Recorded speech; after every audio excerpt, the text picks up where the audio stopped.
ang mga resibong nakalap ngayong hapon. Wala ng buhay ang 2 taong gulang na bata nang madatnan siya ng kanyang ina sa isang morgue sa Lubao, Pampanga.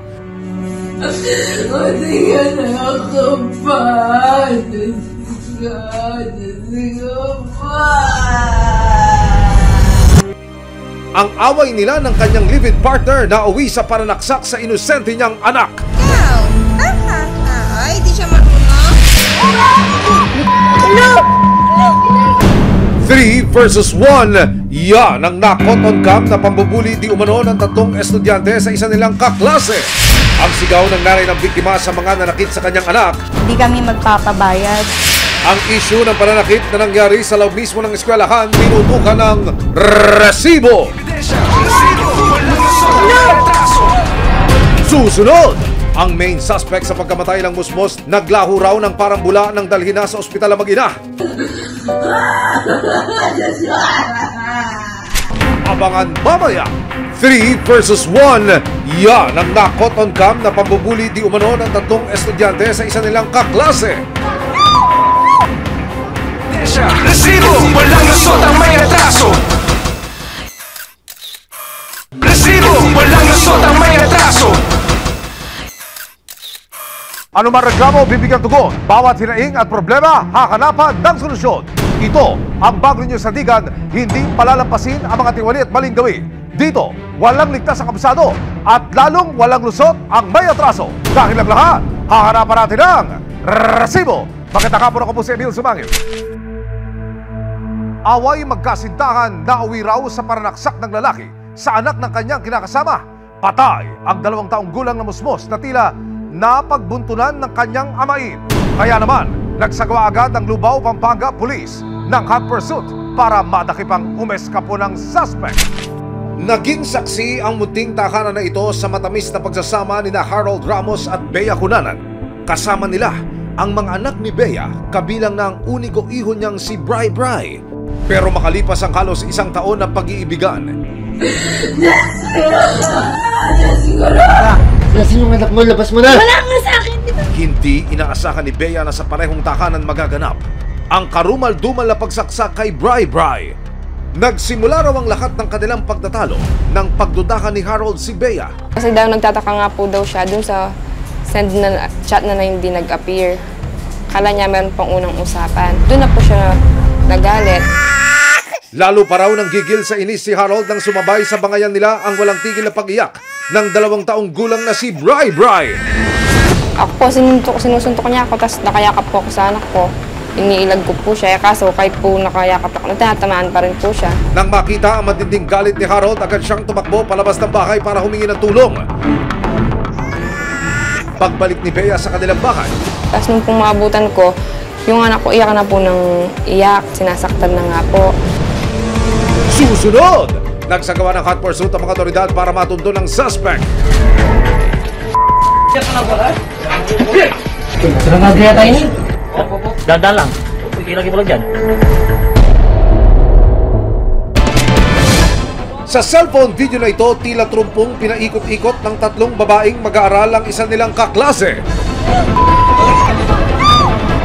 Resibo, walang lusot ang may atraso. Resibo, walang lusot ang may atraso.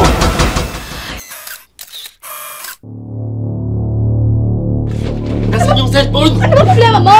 Sa gitna ng pagtatalo ng mag-live-in partner na sina Bea at Harold sa loob ng kanilang bahay sa Lubao, Pampanga, tila napagbuntunan na raw ni Harold ang umiiyak na batang si Bri Bri. Tapos nung pagkabigla niya pagkahiga, doon na po siya sumuntok. Kasi nga hindi niya mapatigil yung bata.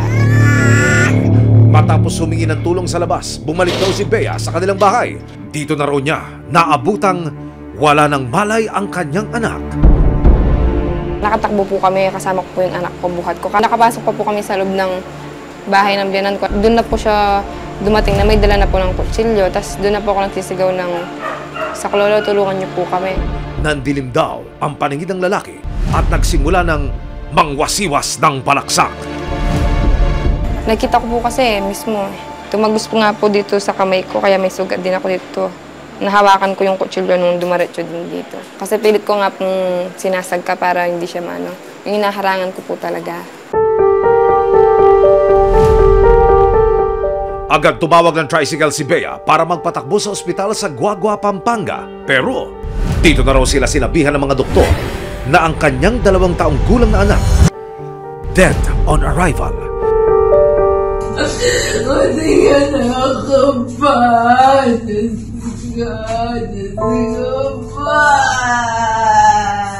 Sa cellphone video na kuha sa loob ng morgue ng ospital, madaling araw ng April 3, 2025.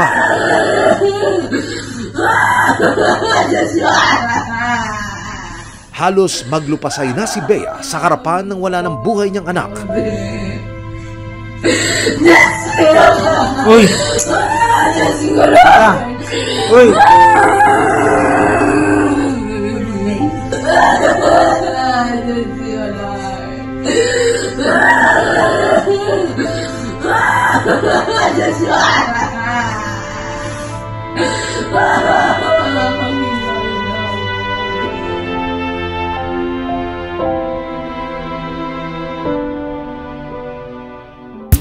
Sa pag-iikot ng resibo, natunto namin ang barangay patrol ng San Roque na nagdala sa mag-ina papunta sa ospital.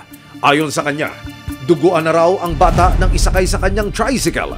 Kinakay yung mga bata, yung nanay dito. Nung nakita ko ito, may sugat na, may dugo na yung sa lalim namin.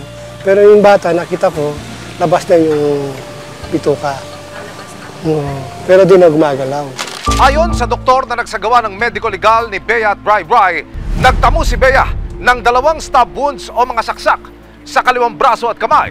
At dahil bit-bit ni Bea ang 2 taong gulang na anak nang mangyari ang paranaksak, tumagos ang 12 pulgadang kutsilyo mula sa kamay ni Bea hanggang sa tagiliran ni Bri.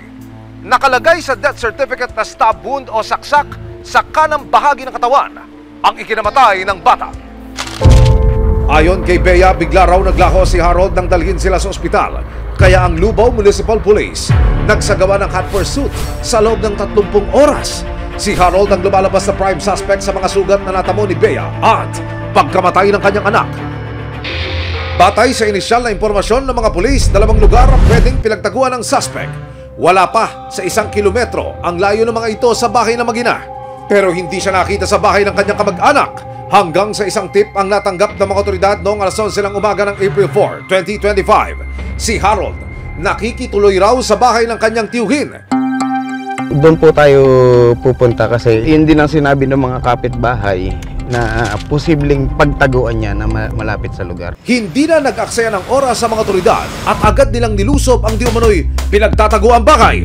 Harold, pagbilang ng 3, huwag ka na magtago! Dahil ang iyong hideout natuntunan ng mga lesbo! May hiniing ka ba? Sumbong o reklamo? May naabis, inaagrabyado. May kakanta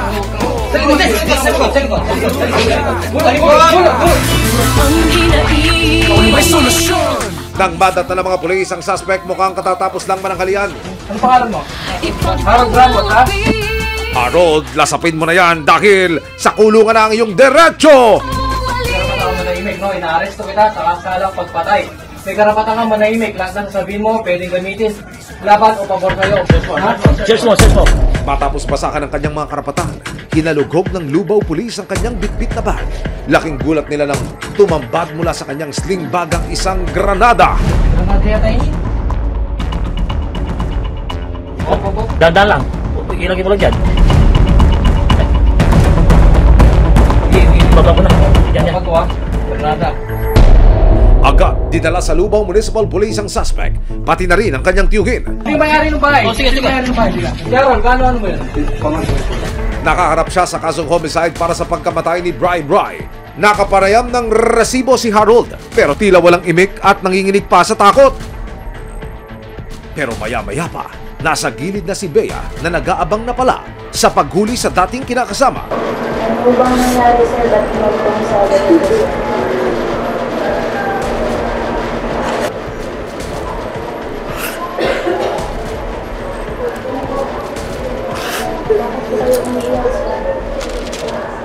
Tanirin ko rin tumalap talaga yung ego ko.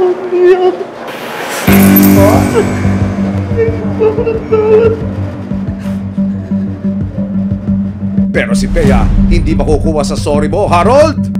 Gusto Pero yung anak ko, hindi na mababalot yung buhay siya. Pero yung anak ko patay na. Nakapareham din ng resibo ang tiyuhin ni Harold. Ayon sa kanya, wala raw siyang alam sa nagawa ng kanyang pamangkin. Ilan po ba? Kanina po umaga po. Ayun. Pero alam mo po. Hindi po alam pumunta doon. Anong alam mo siya? Wala pong alam pumunta doon si Dol doon sa akin. Kung sakaling mapatunayang nagkasala si Harold para sa kasong homicide, maaari siyang makulong ng habang buhay. At harap din siya sa kasong paglabag sa Section 3 of RA 9516 para sa nakumpiskang granada sa kanyang bag. Naharap sa kasong obstruction of justice ang kanyang tiyuhin dahil sa tangka umanong pagtago sa suspect. Pero nito lamang April 6, 2025, inisyuhan ng release order ang tiyuhin ni Harold. April 9, 2025, dinala na sa kanyang huling hantungan ang 2 taong gulang na si Bri Bri. Dumalo ang tunay na ama ng bata na si Mojo Ocampo. Hindi raw niya kailanman matatanggap ang sinapit ng kanyang anak.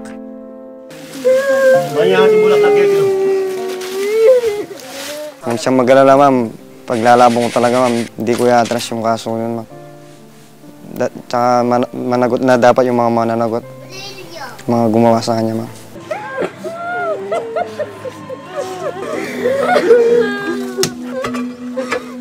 Para naman sa lola ni Bri Bri, walang kapatawaran ang ginawa sa kanyang apo at hindi siya titigil na humiling ng hustisya. Dapat pa siyang managot talaga. Siyempre, kung di niya ginawa yun, hindi mawawala yung apo namin. Siyempre, masakit po talaga. Hindi ka namin malilimutan sa buong buhay namin habang buhay. Nasa puso't isipan ka namin. Sa alitang pinagsabunutan at pinaikot-ikot sa sahig ang isang babaeng estudyante sa Quezon City, ang pambubuli ng kanyang mga kaklase nangyari sa loob mismo ng kanilang classroom. Sa cellphone video na ito, tila trumpong pinaikot-ikot ng 3 babaeng mag-aaral ang isa nilang kaklase. Hawak nila sa buhok ang dalagita at sinabunutan hanggang masubsob sa sahig ang biktima. Dahil sa lakas ng pagkaladkad, natanggal na ang sapatos ng dalagita. Nang makatayo, muli siyang sinabunutan ng isa. At saka itinumba sa sahig para muling saktan. 4 na araw matapos ang insidente, natunto ng resibo ang estudyanteng sinaktan sa video na itatago namin sa pangalang Sam, 13 taong gulang. Sa paintulot ng kanyang ina na si Len, eksklusibong nakapanayam ng resibo ang dalagita. Kwento niya, hindi raw ito ang unang pagkakataon na sinaktan siya ng grupo sa loob ng paaralan. 3 po, sunod-sunod. Recess po namin tsaka uwian. Kasi po yung gumanti sa mga masama. Kasi Diyos na po bahala sa kanila. Ayun po yung iniisip ko. Dahil sa takot, hindi na raw niya nakuhang magsumbong pa sa kanilang teacher o sa kanyang mga magulang. Binabantaan po kasi nila ako. Dadamay daw po nila pamilya ko. Papabanat daw po ako sa labasan. Nang magbigay ng pahayag ang ina ng biktima, hindi na niya napigilan ang pagbuhos ng kanyang emosyon. Masakit sa akin to kasi makita mo yung anak mong ganun, kalad ka rin.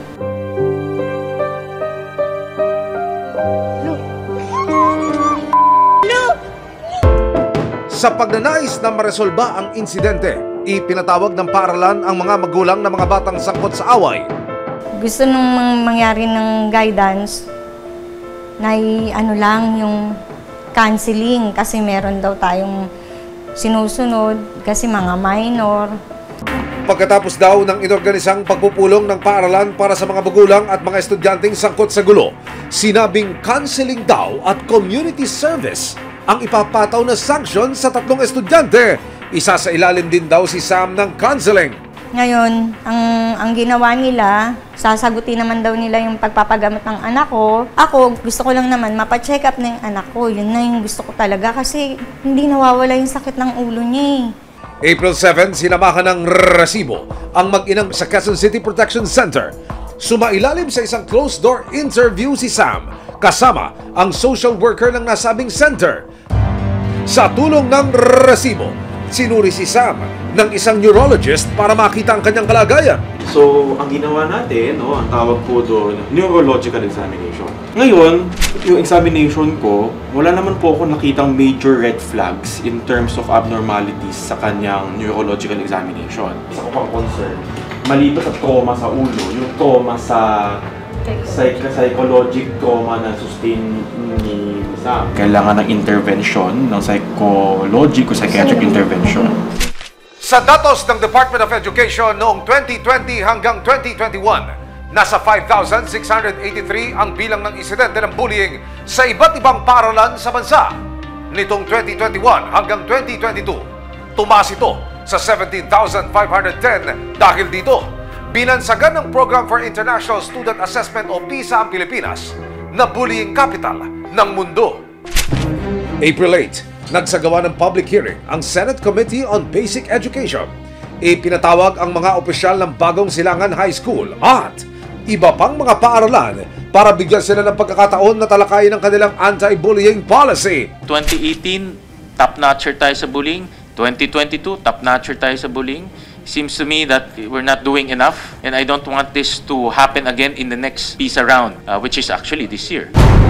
Maya-maya pa, dumating na ang principal ng Bagong Silangan High School. Bakit sa Bagong Silangan, hindi pumupunta yung mga bata sa guidance designate? Alam po nila, sir. So, alam po nila kung sino po yung masumusubaybay sa kanila. Pati po yung advisor nila.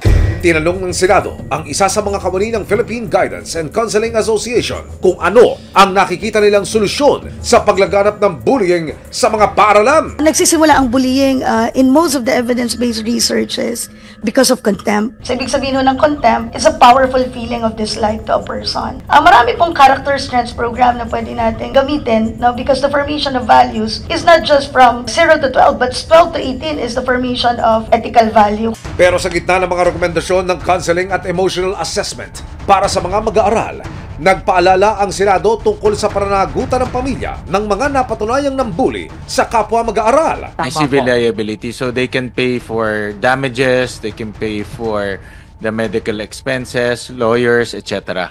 Correct? So hindi absuelto yung magulang. May pananagutan din daw ang mga opisyal ng paaralan kapag napatunayan ng DepEd na may pagkukulang sa paggabay sa mga mag-aaral. As regards the liability po of the school head, they may be held liable for neglect of duty for their failure to organize and convene the Child Protection Committee. Pagkatapos ng pagdinig, sinubukan muli ng resibo na kunin ang pahayag ng principal ng paaralan. Ayon sa kanya, may nakalinya na silang mga disciplinary action para sa tatlong nanakit kay Sam. Actually, yung mga bata kanina ay nagpatuloy pa rin ng pag-aaral. Nagkumuha sila ng exams pero sa guidance office yung mga bata. And then, magkakaroon ng community service yung mga bata na perpetrators. And then, mag-undergo sila ng psychological assessment. Magkakaroon talaga ng pre-enrollment seminar para sa mga batang na-identify din na may mga cases ng ganun sa school. Nakapanayam ng resibo ang Department of Education, National Capital Region. Patuloy pa rin daw silang nakikipag-ugnayan sa paaralan para makuha ang kanilang official report tungkol sa insidente. Did the school do its best para magkaroon ng safe environment ang mga bata? Pag nakita sa investigasyon na may pagkukulang, meron din tayong karapatang aksyon dyan. Para sa ina ni Sam, desidido silang magkaso sa mga magulang at sa mga nanakit sa kanyang anak. Sabi ko sa kanila,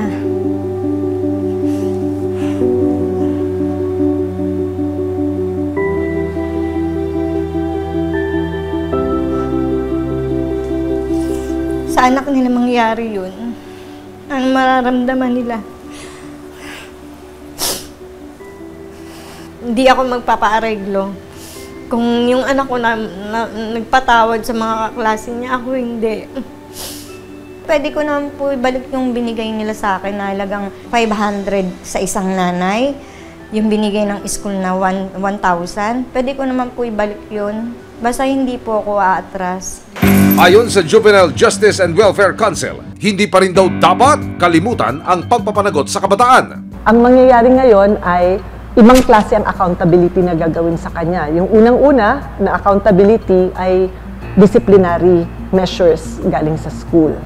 Pangalawa, kahit na hindi siya pwedeng kasuhan, pwede naman siyang file ng civil liability. Yan yung tinatawag nating moral damages. Pwede ring actual damages kung yung bata ay nagkaroon ng actual damages. Paalala ng JJWC, hindi absuelto ang kabataan na nasasangkot sa pambubuli. Maaaring yung bata, pero maaari din yung i-transfer sa magulang. Kung yung bata ang kasuhan mo, dahil ito ay civil, ang ibig sabihin niyan, danyos. So magbabayad sila.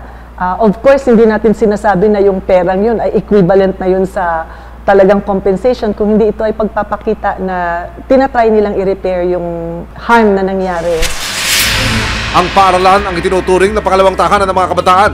Kaya nararapat lang na ito ay maging lugar ng kaligtasan, kalinga at kapayapaan. Kaya kailangang aksyonan ang anumang pananakit at pang-aapi na magaganap dito, lalong-lalo na kung may resibo. Hello! Hello!